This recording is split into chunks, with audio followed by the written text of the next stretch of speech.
Radio Network nationwide. 558 DZXL. Nandito na ang programang kung saan ang kalusugan ay number 1. 21st at 22nd KBP Golden Dove Awarding for Best Radio Public Service Program. Radyo mo sa nutrisyon. Mga usaping ukol sa pangkalahatang kalusugan. Matutugunan ang inyong mga katanungan ukol sa samu-saring issue ng maayos na pangangatawan. Radyo mo sa nutrisyon. Mula ulo hanggang paa. Busog sa impormasyon. Hitig sa ekspertong kaalaman. Radyo mo sa nutrisyon. Malusog na katawan, malusog na isipan para sa produktibong mamamayan. Narito na ang inyong mga kasama sa kalusugan. National Nutrition Council Executive Director, Assistant Secretary of Health, Bernie Flores, at si Rod Marcelino. Ang programang ito ay hatid sa inyo ng National Nutrition Council. Radyo mo sa nutrisyon. Mga kasama, lumilito po sa 7 National Nutrition Survey noong 2008 na isa sa bawat 10 Filipino na sa wastong edad ay kulang pong kinakain, habang 3 sa bawat 10 naman ay overweight o labis na timbang. Sa 8 Nutrition Survey, ang nutrition ng Pinoy bumuti na ba o lumala pa? Alamin mga kasama sa kabuuan ang Radyo mo sa Nutrisyon Year 5. Ako po si Rod Marcelino. Malusog na katawan, nutrisyon ang kailangan. Malusog na isipan, nutrisyon ang kasagutan. Magandang tanghali mga kaibigan at mga kanutrisyon. Isa na namang very informative at educational topic ang pag-uusapan ngayon. Courtesy of course ng ating ninang sa nutrisyon at kalusugan, ang Executive Director po ng National Nutrition Council, Assistant Secretary of Health, Bernie Flores. Ma'am Bernie, magandang hapon po and congratulations. Bakit? Napaka-successful ng mga activities ng 40th anniversary ng good afternoon po, ma'am. Sige po, ma'am. Magandang hapon din sa iyo, Rod. Oo. At sa ating mga suking listeners.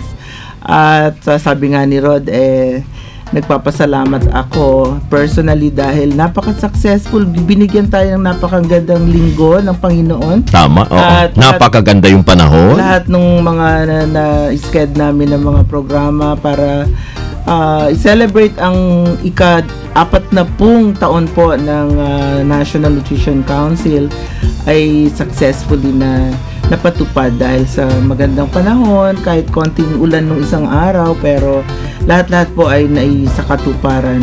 So lahat po ng mga National Nutrition Council Secretariat staff na pauwi na sa kanilang mga regional offices at ngayon, magmula ngayong araw na ito, kaninang alas 5 may mga umuwi na ron. Opo. Oo, have a safe trip at see you again soon. Ayun. Oo. Doon naman sa ating opening salvo ni Rod po, mga kaibigan, talagang napaka-importanteng alamin gumanda ba o gumala? Bumuti ba? Gumanda ba? O lumala? Oo, yun po mga katuwang sa pagtataguyod ng wastong nutrisyon sa buong Pilipinas. Siguro gusto niyo rin pong malaman kung ano ba ang sitwasyon. Pero kanina bago tayo mag-air, Rod, may tinatanong ka sa akin tungkol sa nutrition survey. Opo, ma'am. Ang tanong ko po, bakit 2008 pa, ma'am, yung latest na National Nutrition Survey, ma'am? Kasi very comprehensive yung medyo mahaba-haba yung agwad, no? Oo, kasi every 5 years ginagawa yung okay. National Nutrition Survey. Kasi marami siyang components. Actually, kung marunong ka ng alphabet, A, B, C, D, E, F, G, H, no? I. Hanggang I, ano? Ang bawat letra nun nagko-correspond sa component ng survey. So, halimbawa, A, anthropometry, pagsusukat ng mga characteristics ng katawan. B, biochemical, dugo. C, clinical, etc. etc. Pero ang ganun pala yun. So, at maraming kinokolekta mga datos. So, medyo comprehensive yung coverage nationwide. So, lahat ng rehiyon. Pero ang pinakamaganda talagang magpaliwanag niyan ay yung ating guest resource person sa studio ngayon. Ayun. Oo.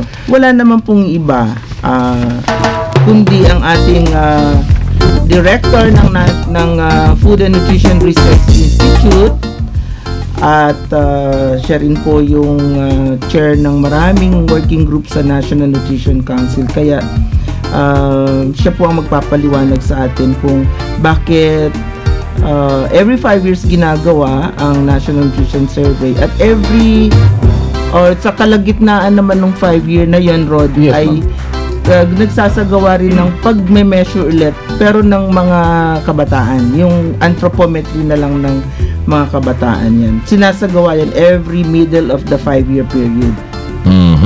Ayun. Pero kaya nagsinasabi nyo nga, ma'am, mas Every maganda. 5 years. Oo, every 5 years. Oo. So, ibig sabihin, yung ikawalo, yung 8 National Nutrition Survey ay ginawa last year. Oo. Okay, oo, opo. oo.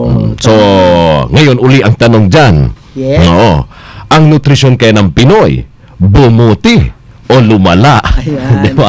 Kaya- Kasi sinasabi natin, interesting yung topic Oo, natin ngayong kaya hapon. welcome na natin ang ating guest resource person. Sabi ko na nga kanina, siya po ang director ng Food and Nutrition Research Institute. Ang ahensya po ng pamahalaan na responsible dun sa pagsasagawa ng National Nutrition Survey at marami pang ibang aktibidades na tungkol sa nutrition. Siya rin po ang chairperson ng National Nutrition Council na Interagency Technical Committee at marami pa pong ibang working groups. At siya po ang magbibigay sa atin ng update tungkol sa nutrition ng ating bansa. Good afternoon po, Dr. Mario V. Capansana. At welcome back po sa Radyo Mo sa Nutrition, sir. Maraming salamat, Asek Bernie, at sa iyo, Rod. At ako ay natutuwa at ako ay naging panauhing muli makalipas ang 5 taon. After 5 years, Hindi lang pala survey yung every 5 years. So, ibig sabihin daw, pati Every pala, 5 years yung din pala pag-guest ni naging- Director. O sana, So, mas kailangan madalas. din, kailangan din mag-report, di ba? Oo, Si tama. Director, kung anong naging resulta. Yeah. Oo. Pero ang parang nagiging medyo makabuluhan ang araw na ito dahil nung ako ang naging panauhin ninyo nung Opo. nagsisimula ang dito sa ating Radyo Mo sa Nutrition, oo. Radyo Mo sa Nutrition. So maraming salamat po Oo. at magandang hapon. Oo, nakabiro mo yun. Mga first episodes natin nun, actually baka yun ang first episode natin sa Radyo Mo sa Nutrition, Rod. 5 years ago, si Wala Dr. pa ako. Mario. Hindi pa ako yung co-host Ay, mo, ma'am. tama, si Ray pa. Si Reynaldo Mercaral po, Oo, oo. oo. Kaya pala hindi ka pa masyadong kilala ni Doc. Ni Director, Pero opo. anyway, sabi ko nga, wag naman every 5 years ang pag-guest ni Dr. Mario. Oo, kung po pwede. Oo. Yeah. Kahit every after Oo. 5 months. Pwede rin. Okay, pwede rin. Alright, diretso na po tayo, Dog, sa ating talakayan ngayong hapon. Base po sa 8 National Nutrition Survey, ang nutrition ng Pinoy, bumuti po ba? Yung pinakatanong natin kanina po, o lumala? lumala. Opo. Napakagandang tanong ang ating yan tungkol sa nutrisyon. Bumuti nga ba o lumala? At ang masasabi ko po ay ang ating nutrisyon ay may good news at may Opo. mga very good news. Oo, oy. Dati, Good news. or bad news, di ba? Dalawa lang, oo. Oo, So ngayon, puro positibo Good ata, news oo. and very good. Very good, oo. Sige, ang ganda pakinggan So, yan. ganun nga po. Ang gusto ko lang simulan na ang ating survey ay ginawa noong 2013. 13, last Simula year. noong June hanggang sa ngayong unang quarter ng taon. So, ang pinakahuling datos natin, ang mga researchers na bumalik sa ating Sa field. sa field ay noong April. So, makalipas po ng mga Halos isang taon. mahigit na 6 na ba nung June hanggang April. oo. Pero ang kami po ay nagagalak at sa pamamagitan ng about mga 2.5 months ay kami po ay makag-uulat ng resulta ng ating nutrition survey. So, Mabilis na yan, Doc, di ba? Mabilis. Dati kasi yung survey na medyo matagal-tagal bago lumabas ang resulta. Ngayon, 2.5 months lang. Opo. At Okay. ito po ang survey na ginawa noong 2003 ay ito po, gaya nga po ng 2013 na sinabi natin na ito yung ABC. Ano nga ba po itong ABC? Yung anthropometric, yung ating taas at saka timbang, yung biochemistry, yung ating tungkol sa ating mga deficiency sa vitamin A, iron, yung micronutrient at iba pa. At clinical, yung ating may hypertension, blood pressure, at mga iba pang indicator ng clinical. Nagsagwa din po kami noong 2013 nung tinatawag nating dietary component. Ito po yung tinitimbang ang mga kinakain sa bahay para malaman natin kung ano yung household intake at tama nga po kung kailan kadami ang mga natatapong pagkain. At ang bago po nating isinagawa ay yung tinatawag ng individual dietary assessment. Hindi lang household. Hindi lang household po. Ito yung pagtingin natin kung ano-ano ba ang kinakain ni Bunso, yung ating mga ang edad ay 6 na buwan, pataas na, at yung ating adolescents hanggang sa ating mga pregnant and lactating. So may datos yung po. Older persons, Doc, excuse me, meron din ng ano? Kasama po yung kasama older rin. person. So lahat po ng ating mga kasamahan sa bahayan.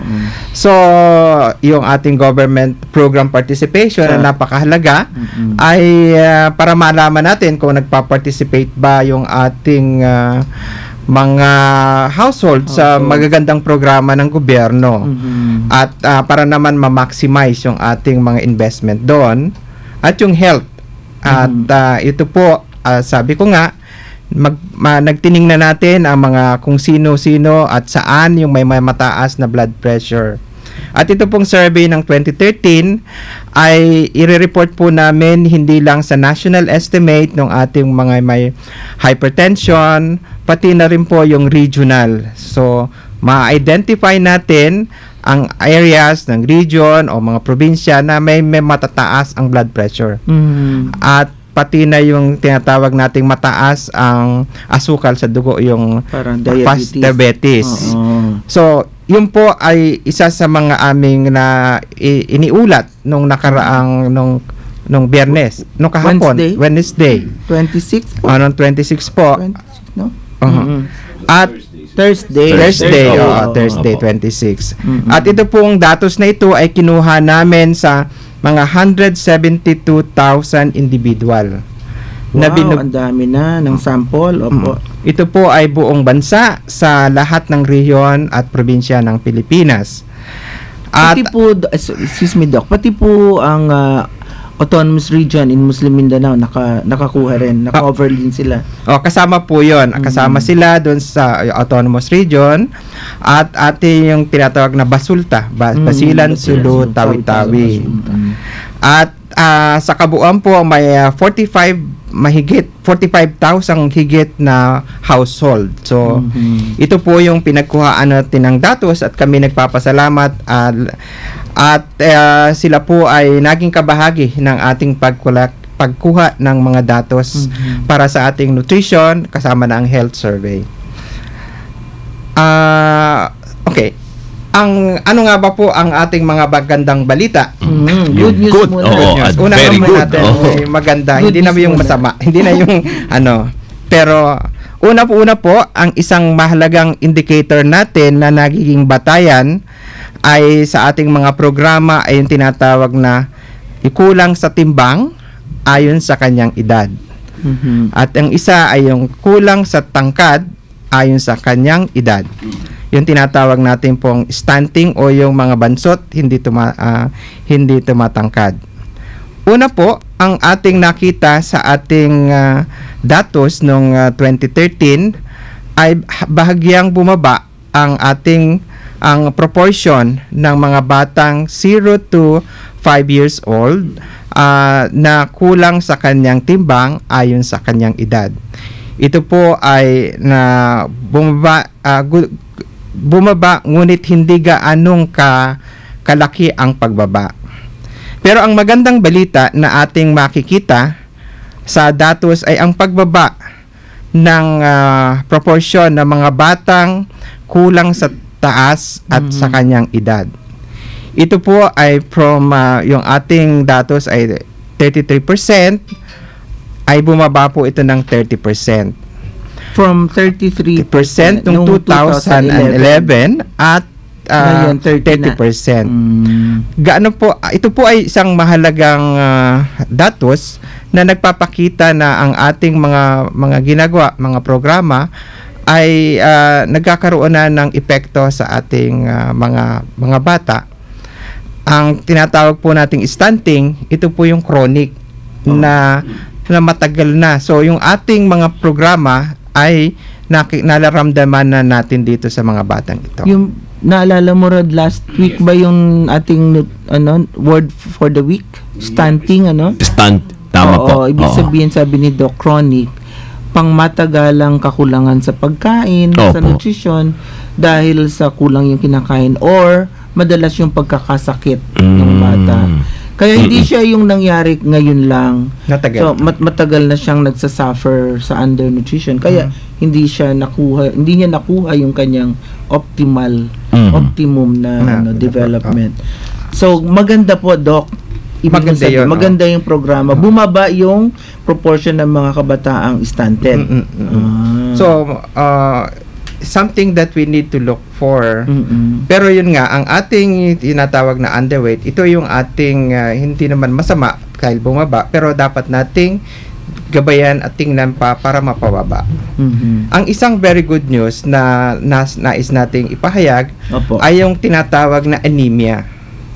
Ito another problem noong mga nakaraang mga 10 taon na, noong 2003, 2008, even noong 1998 na aning ginawa, na sa mga batang mga 6 na buwan hanggang 1 taon, ito ay 66% noong 2003.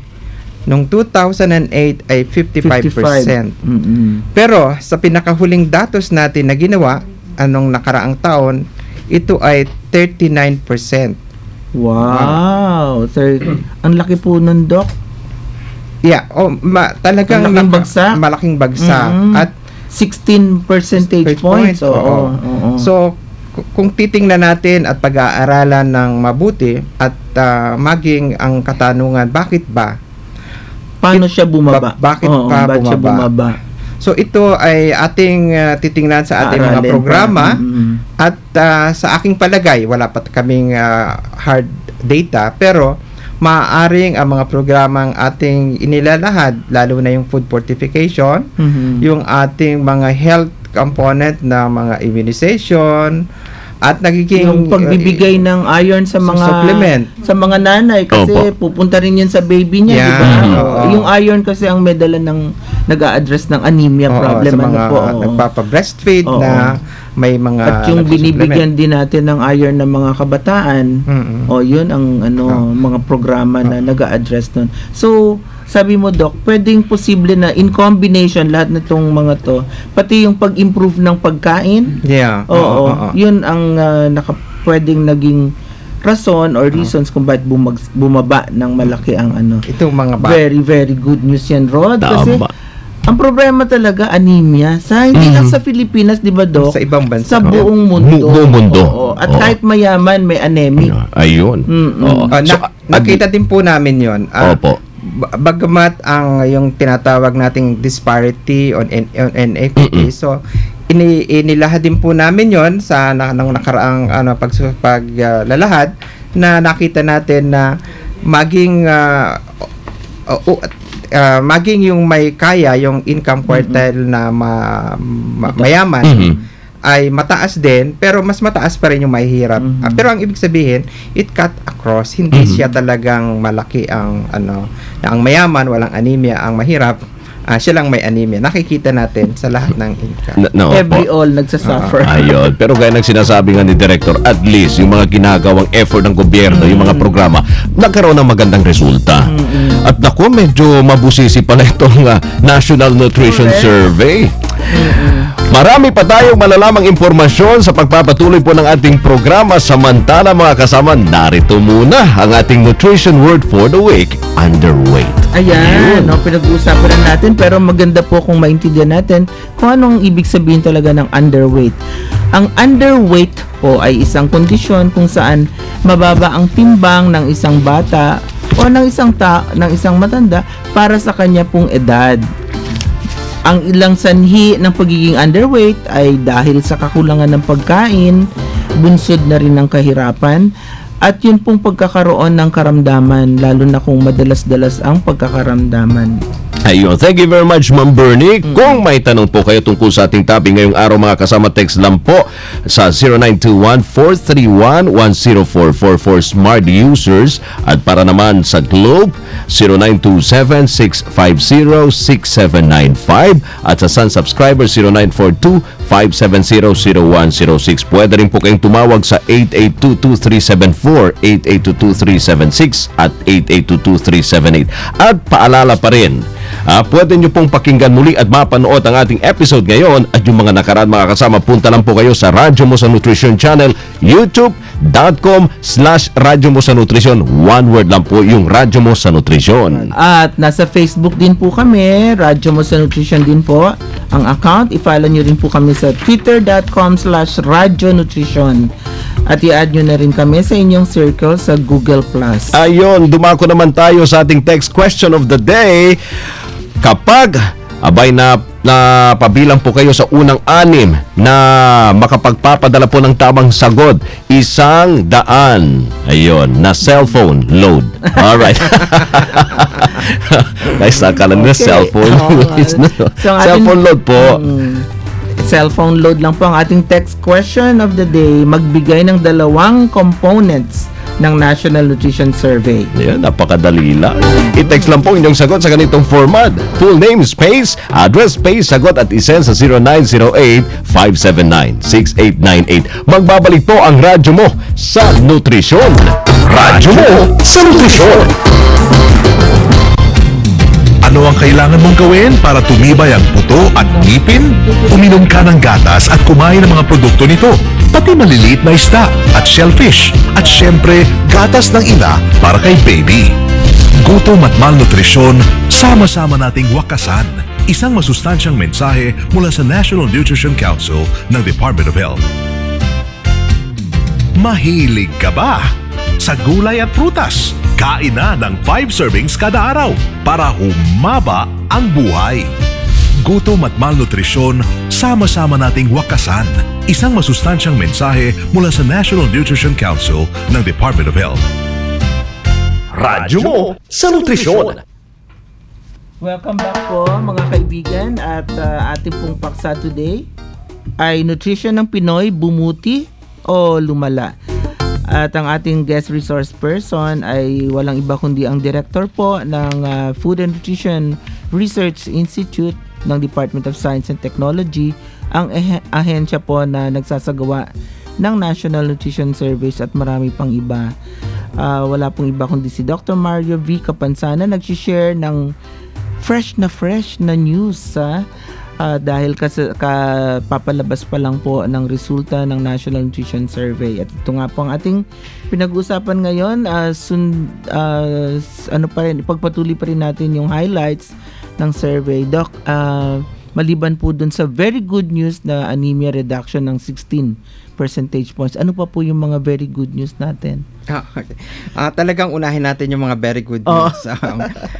Nais natin ding maintindihan yung pagbaba ng anemia. At nais ko rin pong ipahayag na yung ating anemia prevalence ng mga buntis ay bumaba. Bumaba rin. Hindi lang ng infants. At saka yung nagpapasuso. Ay, very good. Oo. Ito po ang maaaring kadahilanan ng talagang pati yung ating yung mga baby ay talagang nag-improve. At sabi ko nga, malaki rin po ang in-improve, Doc. Malaki din ang proportion. Ano po yun? Ng 25%. So, kung titingnan 40 plus ang di ba? Ang pregnant women ngayon noon. So ito po ay tinatawag natin hindi na siya public health problem.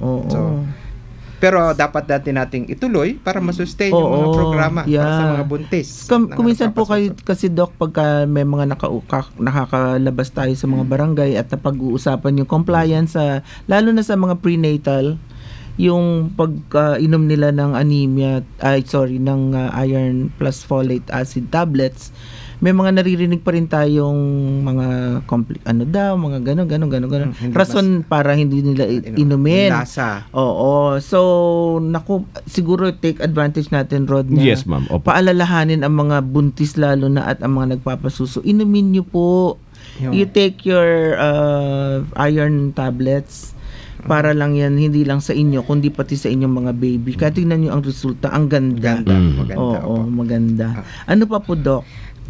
Okay. So, sa mga bata, sa mga buntis, tingnan naman po natin yung ating mga kaedad natin. Ay, sige po. Una, Teenager. Opo. Teenager po. Tama. Yung adults. Okay. Bagamat ito ay yung una sinasabi natin, yung double burden, nakikita natin, ay ganun pa rin yung may chronic energy deficiency sa mga adults meron pa ay rin. medyo halos pareho. Hindi na. Parang bumababa. Ganun Pero ang labis sa timbang ng mga adults ay Overweight? tumataas, yung overweight. So, ito po ay dapat nating bantayan dahil alam natin na pag ganitong overweight at saka yung obese, ay ito'y ma-susceptible sila sa mga non-communicable diseases. At nakikita din po natin sa datos na ipapahayag ko mamaya. Ang isa pong nakikita rin natin ay yung pagdami, yung labis sa timbang ayon yung may malalapad na balakang. Yung waist hips Hip ratio. Ito po ay medyo tumaas at nagiging indikasyon nga na yung ating mga lifestyle diseases katulad ng hypertension at mga diabetes. Pero may magandang good news dun sa hypertension na ayon sa ating pagkuha ng blood pressure single visit sa mga bahay at sa buong Pilipinas, ito ay medyo bumaba ng konti. Ito ay isa sa mga indikasyon na maaaring nakikinig na o nag-e-exercise na yung karamihan sa atin. Or binabawas-bawasan yung masyadong mataba, maalat na diet. Yung mga foods natin, Rod. Pero nga, ang nakakabahala ay ang pagtaas ng proportion na yung ating mga diabetics. Base doon sa ating pagkuha ng asukal sa dugo. At mataas pa po? Mataas po. At tumataas. Hindi ko lang matanda, pero from 4.3% naging 5.9%. Ito po ay significant kung titingnan natin. Yun lang ay yung basihan sa dugo. Sa dugo. Pero sukal sa dugo. Pero kung titingnan natin yung true value ng diabetes, which we will release soon, ay ito po ay makikita natin na medyo mataas. Talagang tumaas pa. Oo. So, ano pa po ang mga what about other findings? Other good news. Alam po natin na ang isa sa mga health component ng ating ang nakakaapekto sa nutrition ay yung ating pagkain, then yung lifestyle, and then yung smoking. Yan, oo. So isa po sa ating mga inilahad doon ay ang smoking prevalence. At nakita po natin ang pag-improve ng tinatawag nating mga smokers na noon ay medyo mataas, ay ngayon ay bumaba ng malaking porsyento. So ito po ay isa sa mga bahagi na ginagamit natin para matutukan kung ano talaga ang mga nakakaapekto hindi lang sa health natin, para sa nutrition. Sabi niyo, Doc, kanina nung bago tayo magsimula ng ay significant din yung pagbaba ng smoking prevalence. Opo. Oo, yung proportion po ng mga smokers na tumigil ba o hindi nag-start? Tumigil po. Tumigil. Ito po yung tumigil. Oo, yan. At yung katulad ng current smokers na 31% noong 2008, ito po ay 25% na lang. 31 to 25. At yung mga hindi talaga nag-smoke ay 59% tumaas. So, ayaw nakikinig sila sa ating mga programa, at ito ay magandang bahagi na makakapag-improve hindi lang sa kanyang mga kalusugan, pati na mga nutrisyon na related. Doc Mario, tiningnan nyo rin po ba yung epekto ng sin tax? Yung pagtaas ng presyo halimbawa ng sigarilyo? O pag-aaralan pa rin yun? Pag-aaralan po natin yun, yung ating mga tinatawag nating cross tabulations, yung halimbawa ano ba ang nakakaapekto sa pagbaba ng proportion ng stunting sa zinc prevalence o iba pang mga indicator.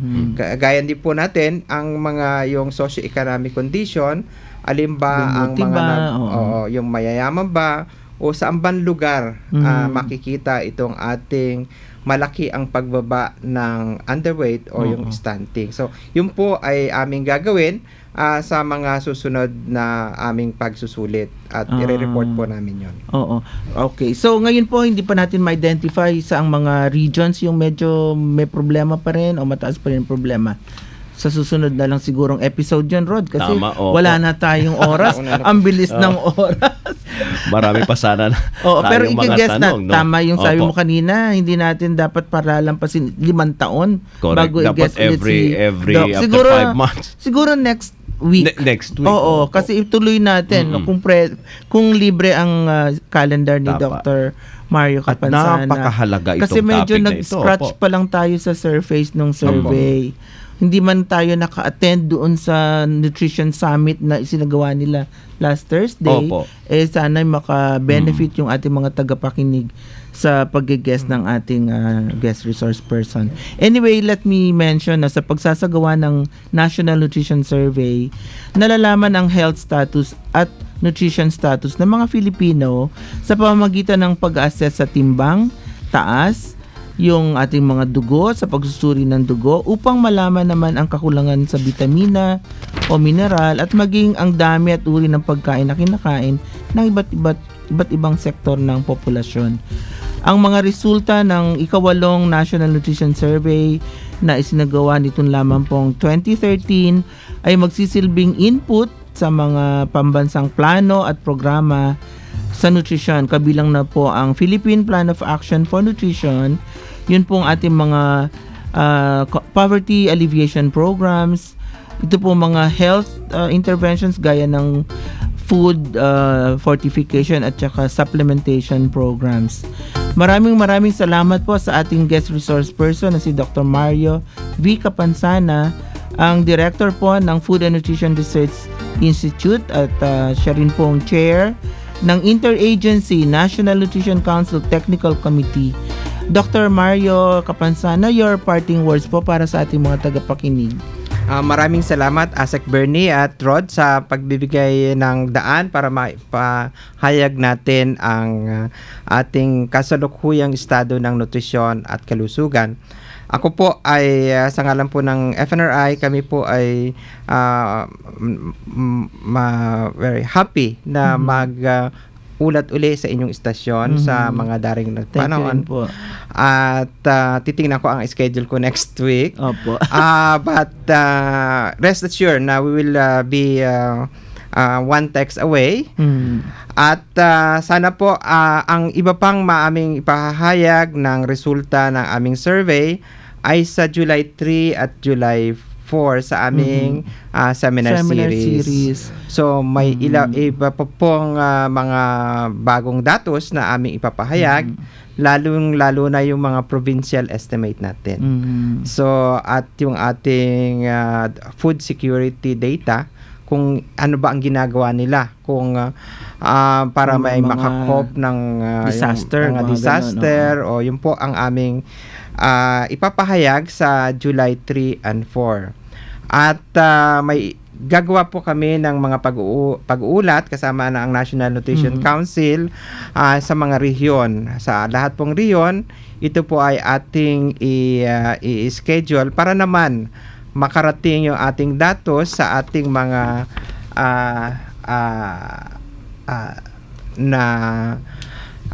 sa mga rehiyon at mga probinsya. So, ang ating pong Nutrition Summit, sa speakers nyo, meron kayong i-acknowledge na mga... Oo nga po. Baka gusto mong ma-tiway. Kami po ay nagpapasalamat nga pala. Salamat po sa inyong pag-aalala. Unang-una dun sa ating mga researchers na nagpahayag tungkol dito sa ating nutrition survey. Sila po ang bumulaga sa ating mga kabahayan, sumuong sa bagyo, sa lindol. Nung po kami ay nasa Visayas and Mindanao, doon po kami inabot ng lindol at ng bagyong Yolanda. So, hindi ko maisip ang mabilang ang mga gabing hindi ako makatulog dahil ang mga field researchers natin. Lalong-lalo na yung safety nila nung sila ay nasa Mindanao area. So, nagpapasalamat po kami sa kanila at yung ating mga panelists during the Nutrition Summit. Ito po ay nagbigay daan para mapag-usapan, magkaroon ng convergence. Ano nga ba ang gagawin at ano yung ating magandang mga ginawa at naging ganito ang mga resulta. Unang-una po ay sa ngalan po ni ASEC Bernie, si Miss Didi Vega na nagpahayag tungkol sa gagawin sa mga policy formulation. Ang nagkatawan po ng yung Medical Society ay si Dr. Dante Morales na nagpahayag kung ano ang importansya ng datos sa health ng health component at yung mga gagawin nila ukol sa yung mga hypertension, mga diabetes. At inibitan po namin ang Federation of Barangay Nutrition Scholars na si Ginang Binosa ng NCR. So nagpahayag din po siya kung paano nagiging makabuluhan ang datos sa kanilang mga plano. Alright. At ito po yung WHO at sa ating mga Philippine Chamber. So sila po, maraming salamat. Okay. Ayun, nagkalapag pa. Once again, thank you very much, Dr. Capanzana. Capanzana, yun. Samantala mga kasama, eto na pong ating 6 na winners of 100 pesos na cellphone load. Sa tanong, magbigay po ng 2 components ng National Nutrition Survey. Ang mga sagot dyan, anthropometry, biochemical, clinical, at dietary. Ang mga winners, Joan Loria ng Barangay Tanawan, San Guillermo, Morong Rizal, Ashley J ng San Jose, Pasay City, si Solidum Austria ba? Ng Wawa Batangas, Bulacan, Kayla Cruz ng Sukat Parañaque, Gerald Española ng number 43 Cardinal Street, Francis Subdivision, Maykawayan, Bulacan, at si Jane Aquino ng San Jose, Bulacan. Sila po Bernie, ang mga winners. Maraming Bulacan Maraming Bulacan. Congratulations sa inyong lahat. At mga kasama, maraming salamat po sa inyong patuloy na pagtangkilik sa Radyo Mo sa Nutrisyon. Tandaan po dito po sa Radyo Mo sa Nutrisyon, bubusugin namin kayo sa impormasyon. Sisisihin namin kayo ng mga tip tungkol sa tamang nutrisyon. At tutulungan namin kayong iwaksi ang mga maling gawain kumukontra sa mabuting kalusugan. Wastong nutrisyon, impormasyon. Solusyon, positibong aksyon. Tandaan lang po, malusog na katawan, malusog na isipan para sa malusog na mamamayan. Ako po ang inyong lingkod, Assistant Secretary of Health, Bernie Flores. At ako naman po si Rod Marcelino. Kami ang inyong mga kabalikat sa kalusugan at wastong nutrisyon dito sa Radyo Mo sa Nutrisyon. Malusog na katawan, nutrisyon ang malusog na katawan, nutrisyon ang kailangan. Ang programang ito ay inihatid sa inyo ng National Nutrition Council. Radyo Mo sa Nutrisyon. Malusog na isipan, nutrisyon ang